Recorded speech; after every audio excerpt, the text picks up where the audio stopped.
Le secrétaire général à la recherche favorise parce qu'on ne peut pas travailler isolément. Il faut toujours avoir un partenariat. Et l'école de santé publique, monsieur le secrétaire général de recherche, si vous permettez, nous pouvons garder une minute de silence parce que cette étude a été faite vraiment en collaboration avec le professeur Okitolonda, qui nous a quittés il y a quelques années.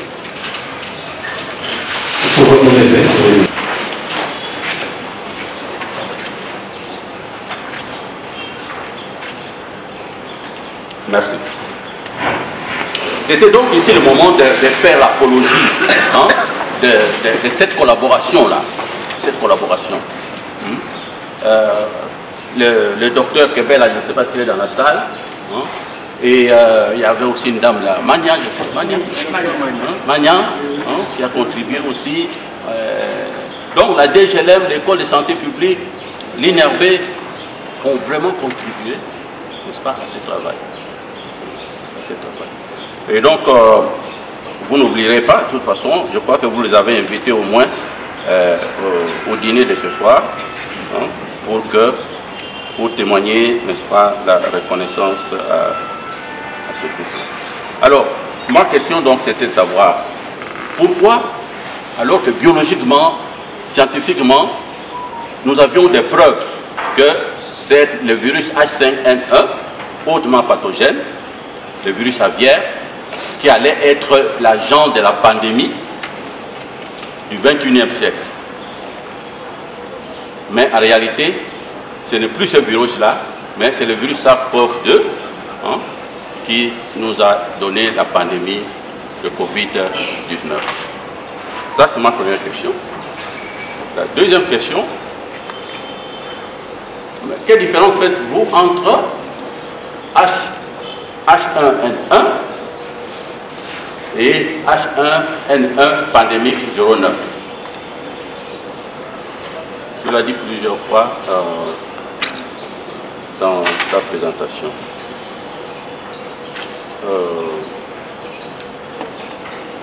Voilà, je pense que ce qui compte de plus, ce sont les éloges hein, que je viens de faire. La réponse aux questions, bon, je sais que tu vas bien répondre. Allez, merci. En effet, le virus H5N1 n'avait pas rempli les conditions pour qu'il devienne pandémique. La troisième condition que l'on attendait, que l'on craignait pour parler de pandémie, c'était la transmission interhumaine soutenue qui n'était pas arrivée. C'est pourquoi nous n'avons pas connu de pandémie avec ce virus. La deuxième question, qui est de faire la différence entre le virus H1N1 saisonnier, comme nous l'appelions avant, et le virus H1N1 pandémique de 2009. Le virus H1N1 saisonnier, c'est celui qui circulait au même titre que les autres virus de la grippe saisonnière.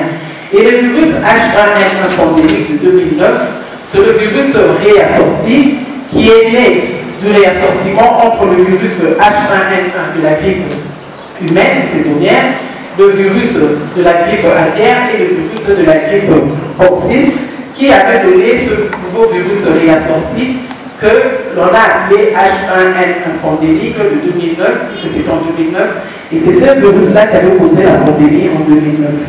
Voilà la différence.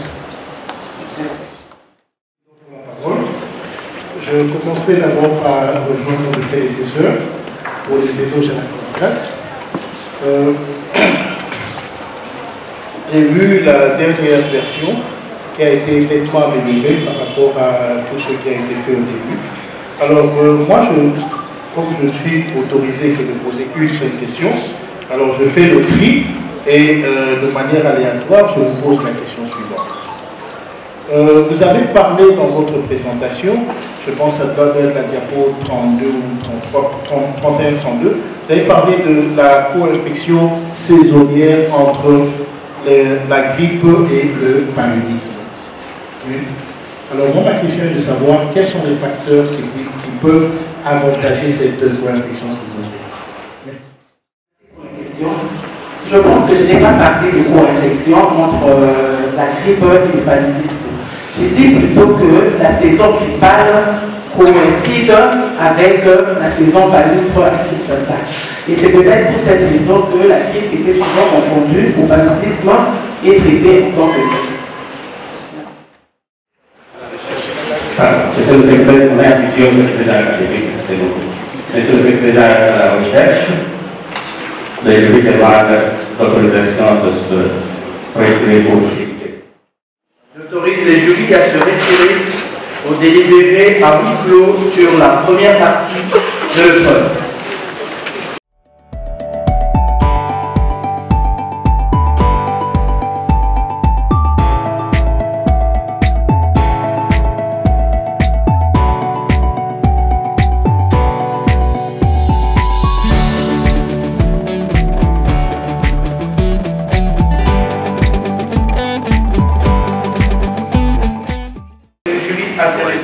Délibéré à huis clos sur l'ensemble de l'épreuve.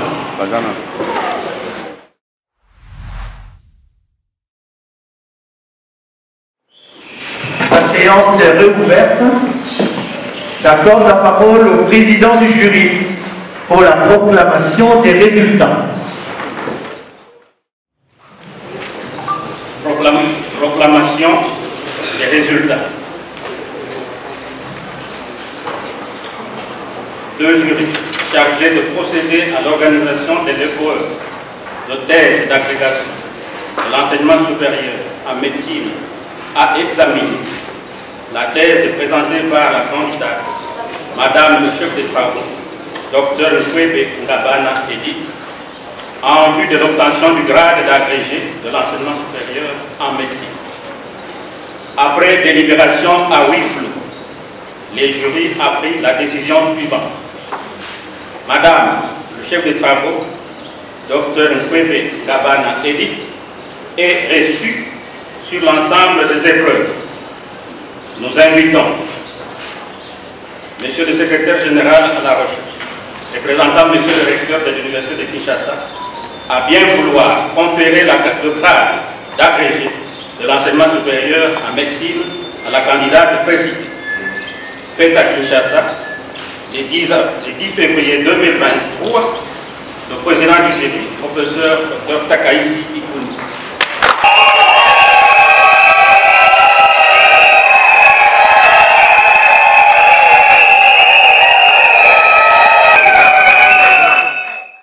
En médecine, on ne proclame pas des mentions depuis plusieurs années.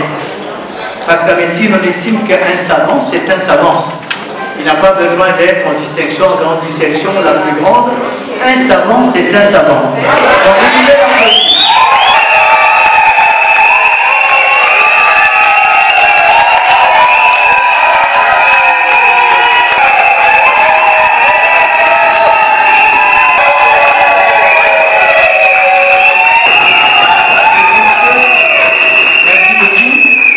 Ceux d'autres facultés qui assistent à la cérémonie, en tout cas l'Université de Kinshasa, tout prochainement, ça sera le cas pour toutes les autres facultés. Il n'y aura plus de proclamation de mention, puisque ça découle d'une résolution d'état généraux de l'enseignement supérieur et universitaire. Merci beaucoup.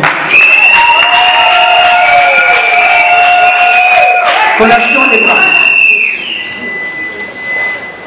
Nous, professeur Antoine Chimpio Ladiapa, secrétaire général à la recherche, agissant au nom du recteur de l'Université de Kinshasa, vu le procès verbal du jury chargé de procéder à l'examen de la thèse de Madame le chef des travaux, Dr Nkwebe Ngabana Edith, en vue de l'obtention du grade d'agrégé de l'enseignement supérieur en médecine, attendu que toutes les prescriptions de l'ordonnance loi numéro 081-026 du 3 octobre 1981, telles que modifiées à ce jour, relatives à la collation des grades académiques ont été respectées, conférant à la candidate précitée le grade d'agrégé de l'enseignement supérieur en médecine.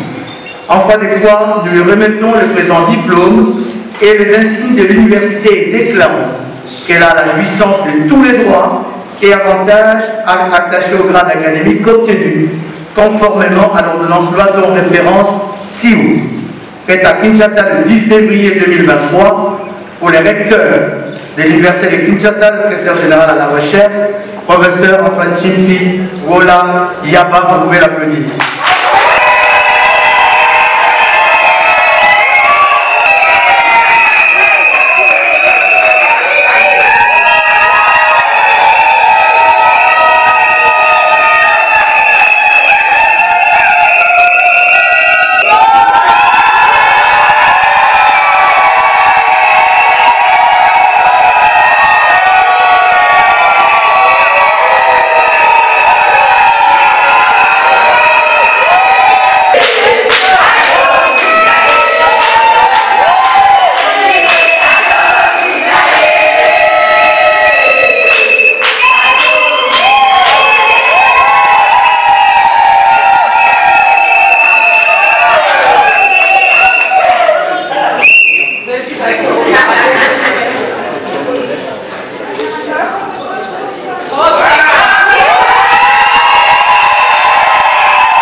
Et enfin, je remercie mon cher et tendre époux,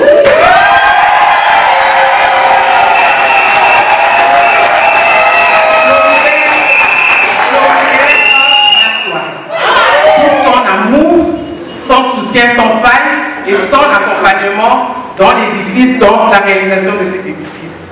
Et aussi à mes trois enfants, Floriana, Dan Emmanuel et Samuela, tous Maswa, pour toute privation, pour leur patience face à toute privation. Je vous remercie.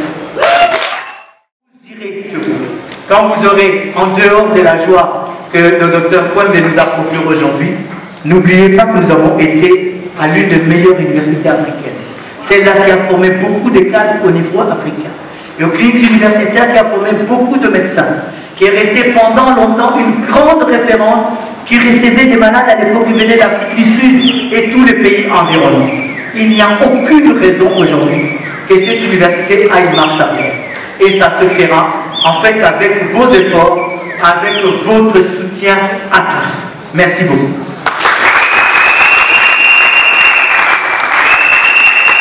En cela donc, la séance académique de soutenance de thèse d'agrégation de l'enseignement supérieur en médecine est clôturée. Élevé, je vous remercie.